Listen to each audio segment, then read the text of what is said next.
Hi, Kabisha. It's me, DJ Rocky Tara, and welcome to the program Rated SPG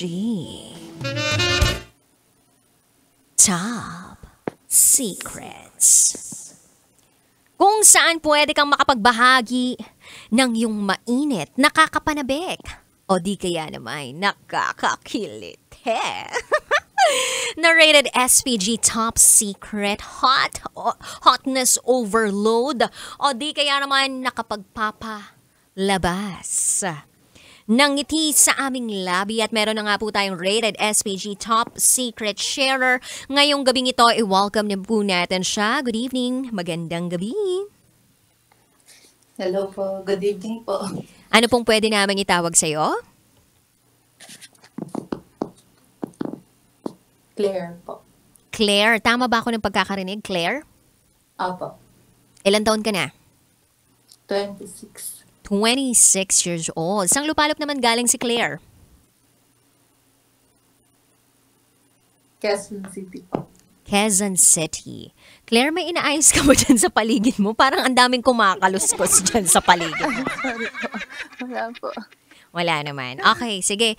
Claire, 26 from Quezon City. Ano ang rated SPG Top Secret mo? This year lang po, meron po akong nakilala sa online dating app na babae. Pero ako po ay merong asawa ng 3 years na po kami. So may nakilala ka sa dating app na babae, pero may asawa ka na for 3 years. Tama ba kami ng pagkakaintindi? Apo. Oh. So ang tanong, may naganap bang pompiyang dito sa babaeng nakilala mo sa dating app or dun sa app na yon? Yes po, meron po. So paano nangyari ang lahat? And wait lang, gusto kong malaman kung bakit pinili mo pa ang tahong over talong? Anong meron? Hindi. Hindi ko rin po alam, DJ Rocky, pero nung natikman ko na rin po yung tahong, guys, mas okay pala siya.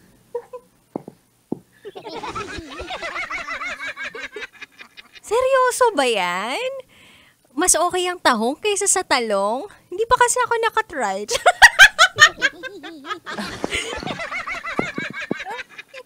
Wait. Claire, isa-isahin muna natin yung nangyari ha. So nagkakilala kayo nitong babaeng to sa isang dating app. Bakit ka muna nagpunta ng isang dating app? Bakit ka nag-download? Anong meron doon?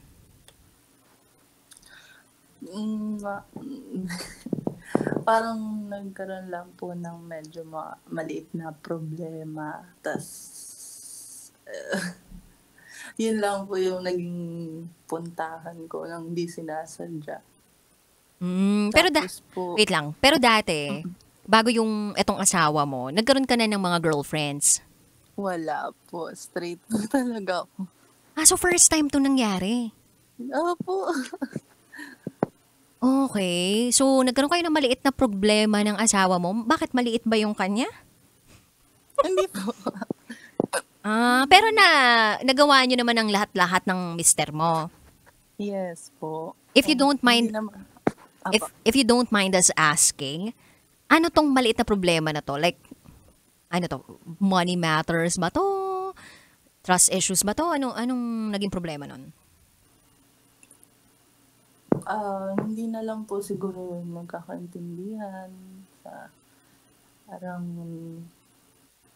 nagkasawaan na sa kama. Charot. Tsaka ano? Nagkasawaan sa kama. Bakit? Nagawa niyo na ba lahat sa kama? Like, nabalibag niyo na ba yung isa't isa, gano'n? Opo. Hindi, lately po kasi bago po kami magkakilala nung girl. Para pong 'pag nakakakita ako ng mga, LGBT na couple na parehas po lesbian, curious po ako kung anong ginagawa nila sa pawa. Hmm, okey. So, naku-curious ka. Opo. Tapos nagtuloy-tuloy yung conversation ninyo nitong, lesbian na nakilala mo dun sa dating app. Lesbian ba 'tong nakilala mo? Opo, lesbian. So, ano siya, yung tipong parang ano bang tawag dun, headband, lesbian, yun ba yung tawag dun? Mas Oo. po, Lipstick lesbian, yun ba siya? Na nagdadamit babae, gano'n? masculine po siya, yung talagang lesbian na ano po, Nagpatanggal na yung siya ng lalaki po. boobs, gano'n? Hindi naman po. Meron pa Hindi. rin po. Pero ito yung mga malilinis na itsura ng tipong lesbian, gano'n? Yes po. Popogi nga talaga yung mga gano'n. Tapos Yeah. mabango, tama? Yung mababango po. Hindi yung parang malibag, gano'n. Hindi po yung may Mio. Charot. Hoy! Judgmental ka dun, Okay. Hindi, joke lang. Ito naman. Pinapatawa lang natin yung isa't isa dito, Claire. So anyway, Claire, so natuwa ka sa kanya, napugian ka sa kanya. So paano ka nag-come up dun sa decision na, okay, makikipagkita na ako dito? Um, Nung una po kasi, ayoko talaga kasi hindi pa ako sanay makipag-meet sa mga dating app. Actually, siya rin yung unang tao na minute ko sa dating app talaga.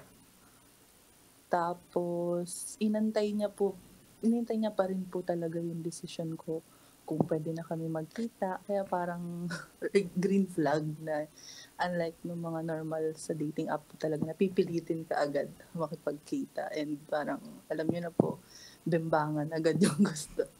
Siya po is relationship na seryoso pala ang gusto. Kumbaga very gentle, tapos patient, ganon. Yes pa. Okay. So nung first time na nag-meet kayo, anong ginawa niyo? Actually, walang nangyari. Wait lang, parang nag-expect ka na meron ba? Hindi po. So, nagkwentuhan lang kayo nung first meet niyo? Kiss. Ay, nag-kiss na kayo agad nun? Pakiulit nga. Tsak-tsakan lang. Yung kiss-kiss lang talaga. Kiss-kissan lang naman siguro talaga magaganap pag ganyan, di ba? Hindi po. Ay, hindi. Okay, saan nangyari yun?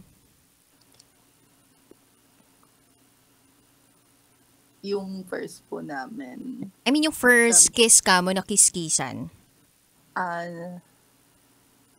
sa bahay po nila.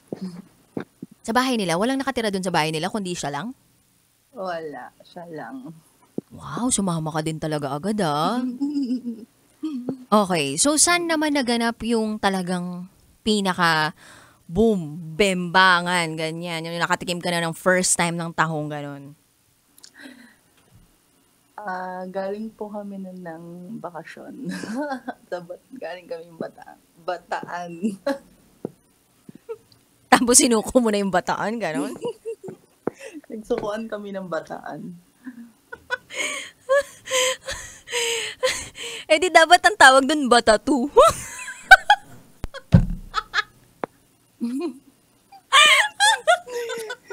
Kasi, di ba, Batawan, Bataan, Batatu, pag dalawang Bataan. Ang sakit na nakuha ko. Okay, wait lang. So, galing kayo ng Bataan. Yes po. Tapos, wait lang, paano nyo napag-usapan na? Napag-usapan nyo ba na, sige, let's do this, ganyan. For sure siya, hindi niya first time. Ay, wala po. Hindi po namin pinag-uusapan. Kasi parang hindi yun yung center namin. Kasi siya talaga gusto niya serious. Pero since meron akong husband, hindi ko ma-offer. Parang exploration lang talaga. Pero hindi kasi niya alam. may asawa. Okay. Tapos, nagsimula of course dun sa kiskisan, ganon.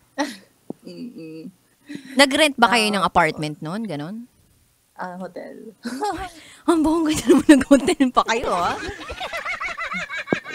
O tapos, Doon na, may nangyari.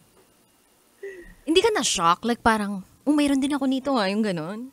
Wala kang ganong yung, nag-inom ka ba? Yun ang tanong ko. Sige, nag-inom Hindi, ba kayo? hindi po. So fully aware kayo sa Lasing mga sa nangyayari. Fully aware kayo sa lahat ng mga nangyayari. Yes po, yes. So para ka pala talagang researcher nun. Ito pala yung tahong ng isa pang tulad ko, gano'n. Mm. At feeling ko mas maganda yung kanya kaysa sa akin. Bakit anong difference? Wala naman, sa color lang siguro. Tsaka,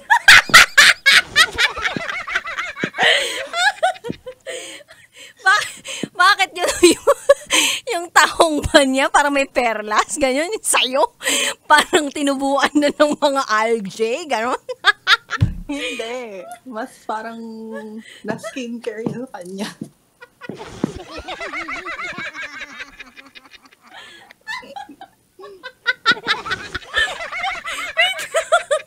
Na skincare? Oh my gosh! Na skincare. So meaning parang pinifacial. Makinis, ganon? Opo, kaya kaya na in love. Charot. Talaga? Oh my gosh! Tinanong mo siya yung skincare routine niya? Literal na siya ang nagpatibok ng kifi. Wait. So, meaning walang damo, ganon. Makinis talaga. Mm-mm. Bakit yung iyo? May damo ba? Hindi, wala naman din. Makinis din naman. Pero syempre, parang first time mo makakita ng ibang Kemperlo, di ba? So, na-amaze. Oh, pero nagfe-feminine wash din ba ang mga tomboy? Oo. Mm-mm. Tinanong mo kung ano yung kanya. Naghiraman pa nga kami. Okay. So, wait lang. So, nung nangyari na, okay, nakita mo, na-discover mo na yung ibang klaseng tahong. Ano yun, tinuruan ka niya? O tinuruan ka niya? O parang alam mo naman na kung anong gagawin?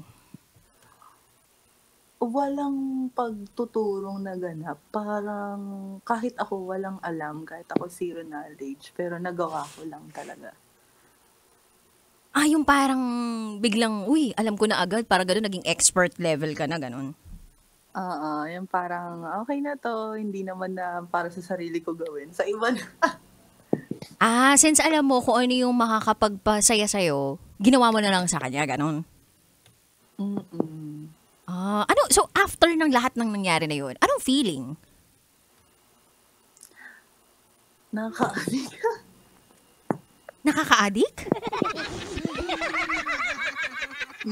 Parang hinahanap siya. Buti hindi nakakahalata yung asawa mo. Hindi naman kasi yung work niya hindi ganun katagal na uwian sa akin. Seaman ba to? Silence means. Sa karagatan din. Kasi ikaw iba na yung sinisid mo, ganon. Nasisid na iba. Nasisid din ng iba. Pero Claire, anong difference ng talong sa tahong? Sa lasa, doon muna tayo sa lasa. Hindi ako nag-i-eat. Siya lang. So anong ginagawa mo lang sa kanya? Finger leg. Sundot lang, ganon. Mm-mm. Okay. Tapos, nung ikaw naman yung ginawa niya ng gano'n, sino mas mahusay, yung asawa mo o siya? Sa ngayon, siya. Siya. Kaya na-addict ka. Oo. Currently ba kayo pa rin? Mm. Pero hindi naman ano, hindi ko alam kasi hindi naman ako nag-label kasi nga alam kong may asawa. So, parang talagang para sa'yo, for fun lang lahat ng to. Pero may mga times na gusto kong i-end Dahil? since alam ko na mali siya. And ayokong masaktan yung isa kasi alam kong hindi kami parehas ng intention na ako for exploration lang. Pero siya kasi talagang love. Well, sana ma-achieve mo yan. Pero kung ngayon, pipiliin ka, tahong o talong?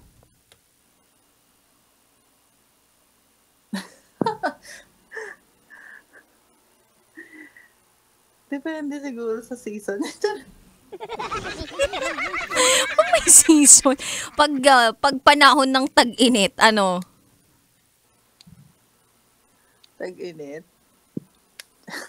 Tahong. Pag taglamig, Talong tayo. ba't di mo na lang itry, tatlo kayo? De, charot lang with the rot, Uy, biro lang, Alam niya na may asawa ka? Hindi. Wala ba siyang nararamdaman? O parang buti hindi siya nagtatanong? Meron naman na before. Nang curious na siya. May gusto ka ba bang i-share sa amin?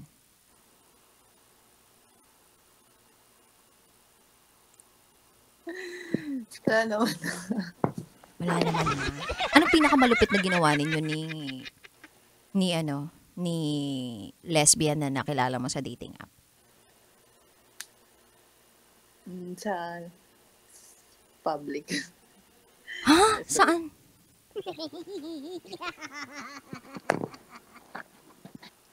Sa mall. Ang ginagawa nyo dun? Saan kayo dun? CR. Kasi nga pwede naman magsabay, ganon. Ano yun? Naramdaman nyo lang na parang, uy, pwede dito, let's go, ganon. Opo. Pero, mabalik muna tayo sa asawa mo, Buti, wala kayong anak. Wala ba kayong anak? Meron. Ilan taon na? 4. So, meaning, bago pa kayo magpakasal, may anak na kayo? Yes. Kilala din ba ng dinidate mo na yan? I mean, yung friends mo with benefits, yung anak mo? Hindi. Buti hindi niya nakikita yung social media mo. May iba lang na, may different social media. So meron ka iba pang account, ganon? Mm-mm. Yung walang bahid ng mga kamag-anak mo, ganon? Wala. Sino lang friends mo dun? Hindi naman siya actually friends, mga followers lang. So dun lang kayo nag-uusap, ganon? Okay. So, sa lahat ng to, anong pwede mong parang lesson na pwede mong ibahagi sa mga kabisyo nating nakikinig ngayon? May mga realizations ka ba? Meron naman.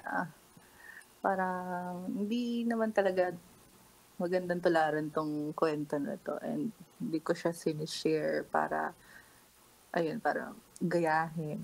Actually, ito talaga yung lesson na kapag na-curious ka siguro sa isang bagay, huwag gagawa ng desisyon na alam mong ikakasira ng relasyon mo or ikakasira ng relasyon mo kung may partner ka.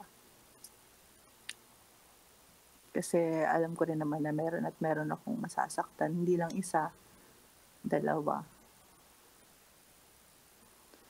Ayun. And actually, 3. Di ba? Kasi marami talagang masasaktan kapag hindi ka muna nag-isip bago ka mag-desisyon and kumilos. And it's good to know na alam mo yung mga bagay na yan, no?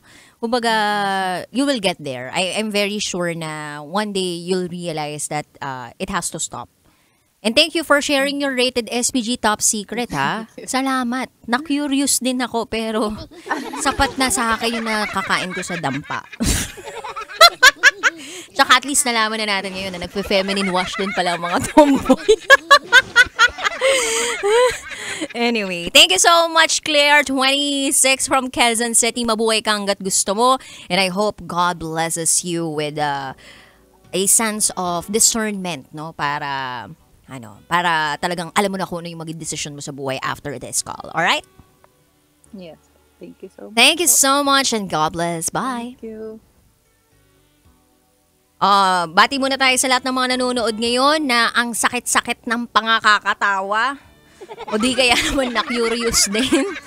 Hi kay Dwight, Jimson Medallion, Anjo Tolentino. Hi din kay Miss Elaine, nanonood ngayon. Hi din kay John Eric. Ay, ang dami nyo naman nakikinig ngayon. Basta kapag Friday talaga. Nakatutok talaga lahat kayo. Natikpan nyo naman parehas, talong tsaka tahong. Ako okay din naman ako sa tahong. Yung mga baked tahong, ganyan. Gusto ko yung mga cheesy baked tahong. Favorite ko yung mga yan. Pero okay din ako dun sa yung hilaw. Ay, hilaw ba yun? Yung hilaw na tahong, yung nilalagyan lang ng kalamansi. Oo. Sarap yun. Talaba. Oyster naman pala yun, no? Oyster. Kasi pag tahong, hindi pala pwede yung hilaw. Baka magkasakit ka sa tiyan nun. Iba palang hilaw na tahong yung kinakain. Oyster pala yung gusto ko nun. 1K daw tayo sa TikTok na nanonood. Uy, thank you. Sana dumami pa tayo, no? Na nakatutok palagi sa programang ito. Para sa inyo to, guys. Hindi to para sa akin. And tatandaan ninyo na mas maganda ang mga bagay-bagay na ginagawa kung sakaling ito ay ginagawa ng pagmamahal at walang natatapakang mga tao at nasasaktang tao sa paligid mo. Alright? Anyway, kabisyo, maraming salamat sa inyong pagtutok. Nakapiling po ninyo ang inyong Basta Princess DJ Raketera. At maraming salamat kila Ate Rhea, Ate Karen, at sa mga bisita ko kanina na nagsiuwian na bumabiyahe ngayon, nakasakyan. Ate Mase, Ate Merle, at sa kasama nilang napakaganda na si Madam. I gotta say GTG as in got to go. You're listening here to 90.7 Love Radio. Kailangan pa bang i-memorize yan? Basic. This is Rated SPG Top Secrets.